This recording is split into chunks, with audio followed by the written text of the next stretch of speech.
Sir అసలు PO అవ్వటం కష్టమా? క్లర్క్ అవ్వటం కష్టమా?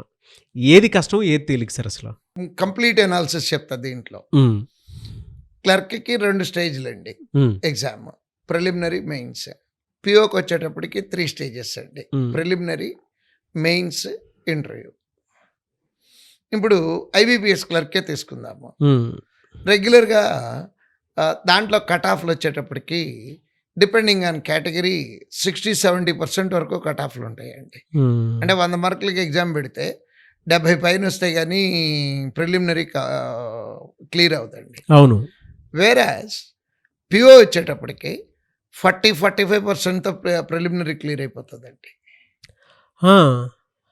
సో, 70 మార్కులు తెచ్చుకోవటం, 50 మార్కులు. పేపర్ స్టాండర్డ్ వేరే అండి. నేను డెఫినిట్‌గా చెప్తున్నాను. Same standard అంటలేదండి.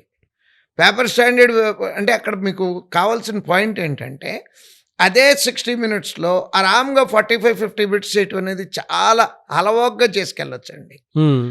క్లర్క్‌లోనేమో విపరీతమైన స్పీడ్ గావాలి. పీఓలోనేమో తెలివితేటలతో పాటు స్పీడ్ గావాలి. హ్మ్. తెలివితేటలంటే మళ్ళీ ఎక్స్‌ట్రార్డినరీ ఇయన్నీ కాదండి. ప్రెజెన్స్ ఆఫ్ మైండ్ అంతే. నేర్చుకునే రోజున కరెక్ట్‌గా ప్రాపర్‌గా నేర్చుకుంటే క్లర్క్ ప్రిలిమ్ కన్నా పీఓ ప్రిలిమ్ ఈజీగా క్రాక్ చేయొచ్చు.